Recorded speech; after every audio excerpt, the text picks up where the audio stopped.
नमस्कार friends, welcome to our channel insights YP के वार्षिक। आज हम एक बेहद सिंपल ऑर्डिनरी विषय पर बात करेंगे कि पानी कैसे पीना चाहिए। जल जीवन का आधार होता है। मानव शरीर का लगभग 60 से 70% भाग जल से यानी पानी से बना होता है। बिना भोजन के इंसान कई दिनों तक जीवित भी रह सकता है, लेकिन बिना पानी के केवल कुछ ही दिन वह जीवित रह सकता है। लेकिन क्या आप जानते हैं कि पानी पीने का तरीका भी आपकी हेल्थ को प्रभावित कर सकता है। हाँ, पानी पीने के तरीके की भी एक सही विधि होती है जिसे अपनाकर आप अनेक रोगों से बच सकते हैं। रूटीन में तो आप जैसा मन किया वैसा पानी पी सकते हैं, लेकिन हम आपको एक ऐसी पानी पीने की विधि बताते हैं कि यदि आप उसके अनुसार चलेंगे तो आप अनेक रोगों से बच सकते हैं।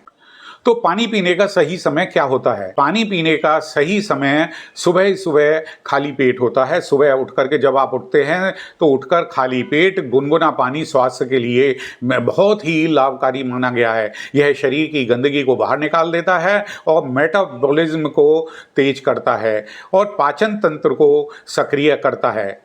भोजन से 30 मिनट पहले यानी आधा घंटे पहले पानी पीना आपके डाइजेशन प्रोसेस को बेहतर बनाता है और पेट में एसिड की मात्रा को भी बैलेंस करता है।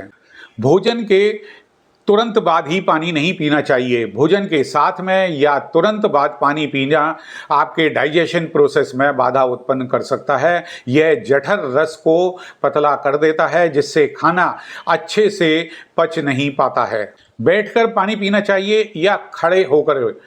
आजकल आयुर्वेद के अनुसार हमेशा बैठकर ही पानी पीना चाहिए। खड़े होकर यदि आप पानी पीते हैं तो खड़े होकर पानी पीने से घुटनों और जोड़ों के दर्द की समस्या हो सकती है। बैठकर पानी पीने से शरीर पर दबाव कम पड़ता है और गुर्दे यानी किडनी जो है बेहतर ढंग से कार्य करते हैं।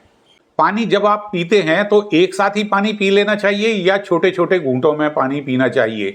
जल को धीरे धीरे छोटे छोटे घूंटों में पानी पीना चाहिए। जल्दी जल्दी एक बार में बहुत सारा पानी शरीर को नुकसान पहुंचा सकता है। धीरे धीरे पानी पीने से पानी जो है लार के साथ में मिलकर के पाचन तंत्र को बेहतर बनाता है। अब भोजन के साथ में पानी पीना चाहिए। भोजन करते समय अधिक पानी पीने से पाचन रस पतले हो जाते हैं, जिससे खाना पचने में दिक्कत हो जाती है। अगर बहुत प्यास लगे तो 1 या 2 घूंट गुनगुना पानी पी सकते हैं। अब एक सवाल पैदा होता है कि हम जब पानी के विषय में बता रहे हैं कि पानी जो है इस तरीके से पीना चाहिए, बैठ कर पीना चाहिए, खड़े होकर के पीना चाहिए, कब पीना चाहिए। अब तो इसके बाद में एक सवाल पैदा होता है कि पानी जो है कैसा पीना चाहिए। कैसे का मतलब गर्म पानी पीना चाहिए, ठंडा पानी पीना चाहिए, गुनगुना पानी पीना चाहिए और ये तीनों कब पीने चाहिए। तो गर्म पानी के विषय में, तो गर्म पानी सुबह ही सुबह गर्म पानी पीना शरीर के विषैले पदार्थ को बाहर निकालने में सहायक सिद्ध होता है। तो इसलिए मॉर्निंग में जब आप उठते हैं तो उठते समय में आप गर्म पानी अवश्य पिएं। अधिक ठंडा पानी पीना पाचन शक्ति को कमजोर कर देता है और गले की समस्या भी उत्पन्न कर देता है। इसलिए ठंडा पानी पीने से अवॉइड करना चाहिए। गुनगुना पानी यह सबसे उपयुक्त माना गया है। यह पेट को शांत रखता है, चर्बी को गलाने में भी सहायक सिद्ध होता है।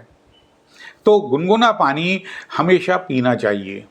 तांबे के बर्तन में रखा पानी, रात्रि में तांबे के बर्तन में पानी भरकर सुबह यदि आप उसे पीते हैं तो उससे अनेक रोगों का बचाव होता है। तांबे के बर्तन में रखा पानी एंटीबैक्टीरियल होता है और यह शरीर की प्रतिरोधक क्षमता को बढ़ाता है, इम्यूनिटी बढ़ाता है। तो इसलिए तांबे के बर्तन में रखा पानी पीना आपके स्वास्थ्य के लिए बहुत ही लाभदायक होता है। शरीर को डिटॉक्स करता है, वजन को घटाने में सहायक सिद्ध होता है, आपके पाचन को बेहतर बनाता है, आपकी त्वचा को चमकदार बनाता है, फेस पर ग्लो आता है, मस्तिष्क को ठंडा रखता है, कूल रखता है और आपके गुर्दे अर्थात किडनी को सही रखता है, कब्ज और गैस से राहत देता है।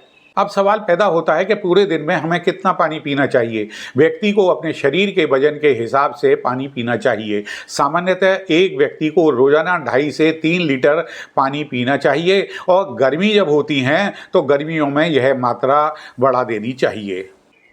आयुर्वेद क्या कहता है जल के पीने के विषय में आयुर्वेद कहता है कि आपको खाली पेट पानी पीना चाहिए। सूर्य की किरणों से ऊर्जा प्राप्त जल यानी सूर्य जल जो है वो आपको पीना चाहिए। कुछ जल को एक लोटे में भर करके सूर्य की जब धूप निकलती है तो सुबह की धूप, यहाँ पर ध्यान देने योग्य बात है कि सुबह की धूप, ये नहीं कि दोपहर की में, सुबह की धूप में वो बाहर रख देना चाहिए जहाँ धूप आ रही है, सनरेज उसमें पड़ती है, तो वो सनरेज वाला जल जो है बहुत ही फायदेमंद होता है। तांबे के बर्तन का भी उपयोग करना चाहिए, उसमें रखा जल आयुर्वेद में बहुत ही अच्छा बताया गया है। और मौसम के अनुसार जल का तापमान रखना चाहिए, ठंडा रखना चाहिए, गुनगुना रखना चाहिए या गर्म रखना चाहिए, यह मौसम के अनुसार जल का तापमान रखना चाहिए। विषय में आधुनिक विज्ञान क्या कहता है? विज्ञान भी इस बात को मानता है कि यदि आप पानी सही तरीके से और सही समय पर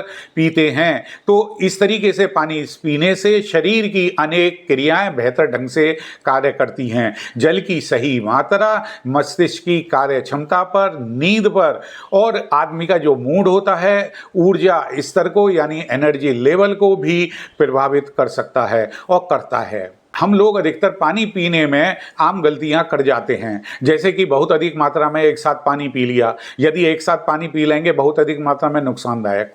ठंडा पानी पीना बहुत अधिक भोजन के तुरंत बाद नुकसानदायक। खड़े होकर पानी पीना नुकसानदायक, जोड़ों और घुटनों के दर्द और जोड़ों में हानिकारक। आवश्यकता से अधिक कम पानी पीना नुकसानदायक। प्यास लगने पर भी पानी ना पीना नुकसानदायक। तो इन तरीके से पानी पीने में हम जो आम गलतियां करते हैं वह उनसे बचना चाहिए। अब धार्मिक दृष्टिकोण से भी जान लेते हैं कि जल का क्या महत्व होता है। हिंदू धर्म में जल को जीवन का प्रतीक माना गया है। गंगा जल को पवित्र माना जाता है और इसे अमृत तुल्य माना गया है। मुस्लिम संप्रदाय में भी नमाज के पहले वो जब वजू करते हैं तो वजू के उससे भी जल से शरीर को शुद्ध करना अनिवार्य होता है। तो यह दिखाता है कि जल शुद्धि, ऊर्जा और जीवन का स्रोत है। पानी और ध्यान, इसके बारे में भी हम जान लेते हैं। ध्यान, योग और प्राणायाम करते समय सही मात्रा में पानी का सेवन करना आवश्यक होता है। योग से पहले थोड़ा पानी पीने से शरीर फ्लेक्सिबल होता है, लचीला बनता है। योग के तुरंत ही बाद बहुत अधिक पानी नहीं पीना चाहिए। अब कई बार क्या होती है कि विशेष परिस्थितियां हो जाती हैं जिसमें पानी पीना बहुत अनिवार्य हो जाता है। प्रेग्नेंट लेडीज होती हैं उनके लिए प्रेगनेंसी में शरीर में पानी की मात्रा बनाए रखना बहुत ज़रूरी होता है। दिन में 8-10 गिलास पानी प्रेग्नेंट लेडी को अवश्य पीना चाहिए। बुजुर्ग लोगों के लिए वो जैसे जैसे उम्र बढ़ती है, उम्र बढ़ने के साथ में प्यास का एहसास कम हो जाता है, इसलिए समय समय पर पानी पीते रहना चाहिए। यदि कोई बीमार व्यक्ति होता है तो उसके लिए पानी किस तरीके से लेना चाहिए, डॉक्टर की सलाह से पानी की मात्रा तय करें, विशेषकर हार्ट के, किडनी या लीवर की बीमारियों में। अभी तक हमने पानी पीने के बारे में सब तरीके से जाना। तो पानी केवल प्यास ही बुझाने का माध्यम नहीं होता, बल्कि यह शरीर की संपूर्ण कार्य प्रणाली का भी एक अनिवार्य हिस्सा होता है। और यदि इसे सही ढंग से, सही समय पर और सही तरीके से पिया जाए तो यह अमृतुल्य होता है। आने वाली पीढ़ियों को भी यह ज्ञान देना आवश्यक होता है कि पानी कैसे पिया जाए ताकि वे स्वस्थ जीवन जी सकें। तो आज की वीडियो में इतना ही। धन्यवाद।